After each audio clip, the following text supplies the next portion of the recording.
Joining us now is John Doyle. Doyle, welcome. Thank you. Thank you for having me. It's a pleasure to be here. We have a lot to cover, so let's start off the bat. A lot of issues in the district. What is your connection to the district? I think that is a good way to begin the discussion. Absolutely. This is a great question. I'm a third-generation Bronxite. I've lived my entire life in this district, and for the last 10 years I've been working in this district. I was born in Pelham Bay, raised on City Island. And my upbringing has taken place throughout many of the neighborhoods of this district. It's a part of me.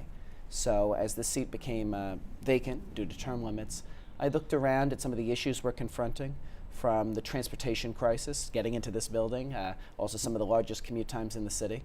As I looked around to kind of what happened during Hurricane Sandy and the fact we still don't have a whole plan together to address climate change, which is real and happening now. And as I looked around to other issues that were confronting the district, such as Rodman's Neck and what's going on there and the lack of transparency. You know, these aren't election year issues for me. These are issues where I've committed years of my life.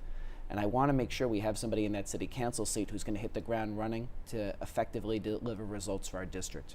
You were born and raised in this area of the Yes. East Bronx. Since you were a child, what would you say are the most significant changes in the district? Well, definitely we've seen a kind of the story of the borough as a whole, right? We've seen a dramatic effect of economic development into areas that were once vacant. I mean, the land we sit on right now, this used to be land owned by Bronx Psychiatric and kind of be a little bit of an eyesore in the area. Where the new BronxNet East studios are located. Now it's very nice and totally different, so that's been a net positive. But there have also been concerns in the district. People have seen buildings that were once one-family homes turn into six-family homes, seven-family homes. And what is the effect that has on our infrastructure? What's the effect that has on overcrowding in our school system? What's the effect that has on traffic and transportation? We need to make sure we're addressing those issues too. Development's not all bad, but it's not all good. And we need to have people down there who will be independent of big realtors and speak for the concerns of this district. I believe I have the independence and experience to do just that. Let's talk a little bit about issues per se. Let's begin with education. Absolutely. What do you think is happening there? We're making progress with education. Let me say this, is that like much federal policy, as we get down to Common Core, the intentions are great, but how is it implemented? We know in the state the implementation of Common Core was bungled. We know that in many cases the teachers, and by the way, the teachers are doing an extraordinary job under difficult circumstances. Good friends of mine are teachers. I have nothing but respect for teachers. But what I hear commonly from the teachers is, you know, just to make the criteria for Common Core, they're teaching to the test. That means we're prioritizing short-term retention of information. That doesn't prepare the next generation for 21st century jobs. We need to start making sure that we're teaching kids about vocation schools, that we're making sure that we're getting beacon schools into our district, that we're making sure we're doing holistic community schools. A lot of these kids need supportive services. They need wraparound services. As housing's become more unaffordable, these kids are grappling with issues that are very adult in nature, and we need to make sure they have the supports necessary for them to prosper. In terms of jobs and employment? Yes. In terms of jobs and employment, listen, we've got work to do, but I think we've been making progress as it relates to jobs. Something that's disturbed me and something where I think I can bring my independence to this is I'm sick and tired of leaders of this borough turning around and saying every time that there's a shopping mall that this is somehow some sort of great economic development.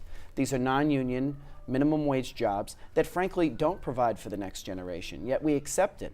And it's not acceptable. We need to do more to make sure when these shopping malls come in, if they're not providing a benefit to the neighborhood, that we say no. And I have the independence and the experience to do just that. Now, there is a grave situation with housing. What do you have in mind about the escalating rent prices, gentrification in some areas? Well, there are many good questions there. Housing's a huge issue. So what I would say first off is that I stand with the tenants. We need to repeal vacancy decontrol. We need to make sure we keep our apartments affordable, keep our rent-regulated apartments. I mean, we have hundreds of thousands of rent-regulated apartments, and we're bleeding them out each and every year by landlords jacking up rents and doing things like MCI, market capital improvements. That's something we need to address. As it relates to affordable housing, you know, it's funny, you know, we all talk about affordable housing, but is housing truly affordable? In many cases, when they calculate the AMI, which is the area median income, we calculate it using statistics both from Westchester and Rockland County. And as you and I both know, the median income for Bedford, Westchester County is very different than the median income from Bedford Park, the Bronx. And as a result, we're factoring those in. So we're creating apartments that we say are affordable, but they're basically market rent apartments. That's not helping us for the long term. So we need to re-examine how we get to AMI overall as well. And that's why it's so important that the next council member stand independent of the real estate lobby. And I believe I will. Now, in terms of public safety. I would say as we relate to public safety, this is a huge issue in the district. I sit on the precinct council. I have for the last 5 years, so this is not an election year thing for me. I say our police are doing a very, very good job under some difficult circumstances. At the height of the police force's whole retention, they were at 39,000 officers. Now, why were they decreased? They were decreased, I mean, some of the people retired. There was 9/11, obviously, which is a horrible tragedy. And we went down to a year or two ago to 31,000. Is that effective enough for this district? I sit on the 45th Precinct Council, I just said that. On an average weekend evening, there are only 4 patrol cars out in 6 neighborhoods. We have Co-op City, we have City Island, which we were just talking about, has a large budgeting restaurant scene, Country Club, Pelham Bay, which has traffic problems, Throgs Neck, which has a large nightlife industry.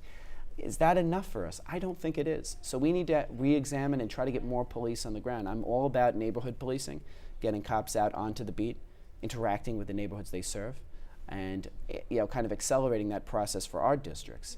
The opioid crisis has hit us very hard. We're identified as one of the top 10 neighborhoods for accidental drug overdoses.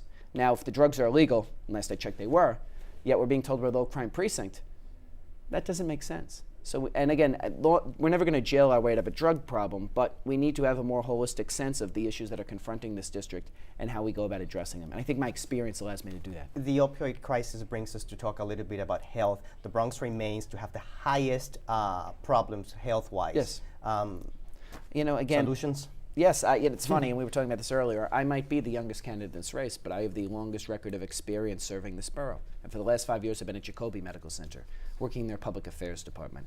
And part of my job, which has been so rewarding for me, even though I'd have to give it up if I won this race, has been I get to tell the story of the public hospital system. We treat everyone, no matter who you are, what you look like, where you come from, or your ability to pay. And I'm very fortunate to have been involved in the creation of the Stand Up to Gun Violence program, where we have seen dramatic reductions in gun violence by getting reformed young men who were on the kind of wrong side of the tracks at one time in life, and now they're out in the community being credible messengers and telling these kids that violence is never the solution to our problems. As it relates to asthma, again, I was part of the effort to get temporary air monitors near the Throgs Neck Bridge. Asthma is what's clogging our emergency rooms right now. That's what's leading to the delay in care in many senses, because people feel as if it is an emergency and they don't know how to control their asthma. So we need to address asthma, diabetes, other comorbidities. I mean, we need to kind of prioritize wellness. And I think that, again, promoting things like farmers markets, promoting things like teaching people how to cook healthily, these are things we can do. In the last few seconds that we have, there's a big debate about immigration. Is there anything that can be done to improve the services for immigrants at the local level? Well, in Jacoby, I was involved in doing ID NYC, and we helped over 1,400 people get the municipal identification that's given out by the city. As it relates to the national debate, listen, my grandmother came here. She was an immigrant. She worked as a lunch lady. So, again, this is part of my history too. And the names might have changed and the faces might be a little different, but the immigrant story is America's story, and we cannot turn our back on our immigrant populations. I will stand with the immigrant populations, and we have to do more to protect them as well. I mean, again, we want immigrants to come forward if they're sick. We want immigrants to come forward if they're a victim of a crime. We want immigrants to come forward if their children need school, because in the end, if that child is educated, they're going to have a better impact on our whole borough and our whole city. And we need to address the problem humanely, and eventually, hopefully Washington gets its act together. But let me say I remain skeptical of that. Thank you, John, and good luck in the primary. Thank you so much. Appreciate it. Nice to meet you. Thank you for joining us. We'll be right back with more. Goes quick.